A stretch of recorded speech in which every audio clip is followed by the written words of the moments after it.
హోదాలో. కానీ ఈయన వచ్చిన వెంటనే వరుసగా ఢిల్లీ ప్రయాణాలు, ఢిల్లీ పెద్దల్ని కలవడం. కానీ సాధించిందేంటి అంటే జీరోనా అన్నట్టుగా ఉందా? ఏం లేదు. ఎళ్లారు. ఎళ్ళిన దానికి తగ్గట్టుగా పనవుతోంది. హ్మ్. ఓ పక్కన లోన్స్ ఎక్కువ తీసుకోగలిగారు.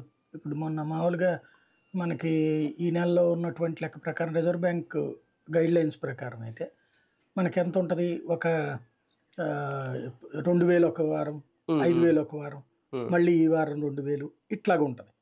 ఇది కాకుండా ఇప్పుడు గ్యారంటీస్ పేరుతో 5,500,00,00,000 లోన్స్ ఓకే చేశారు గదా! మోదీ గ్యారంటీయా?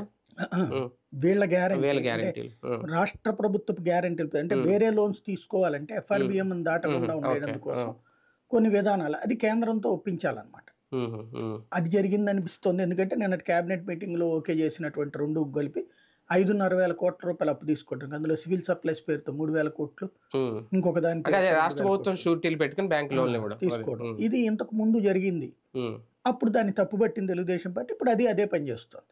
హుహు. అంతే షూరిటీలు అనేటువంటిది ఇప్పుడు సివిల్ సప్లైస్‌కి అవును. కొత్తగా ఎందుకు తీసుకోవాలి లోను? అదే గదా! హ్మ్. అంటే అదే అన్నమాట. హ్మ్. ఇదివరకు వాళ్ళు గూడా సివిల్ సప్లైస్ అని, ఎక్సైజ్ అని ఏదో పేరుతో లోన్ తీసుకుంటా ఉంటారు. హ్మ్. అప్పుడు అది తప్పుపట్టారు. అది రాసినటువంటోళ్ళు ఇవాళ ఎవరు రాయరు.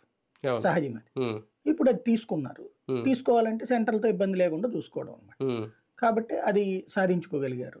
రెండో పక్కన పోలవరానికి సంబంధించి సెంట్రల్ ఎక్స్‌పర్ట్స్ అదే ఇంటర్నేషనల్ ఎక్స్‌పర్ట్స్ వచ్చారు కదా! హ్మ్. వాళ్ళిచ్చిన నివేదిక అది దానికి ఈయనెళ్లి ప్రత్యేకించి చేసేదేమి లేదు. అవును. అది జస్ట్ మేము పోలవరం గురించి మాట్లాడామని చెప్పడానికి ఉంటది గానీ, పోలవరంది సాల్వ్ అవ్వాలి అంటే అసలైనటువంటి అంశం రేపు బడ్జెట్ అయిన తర్వాతనే అవుతది.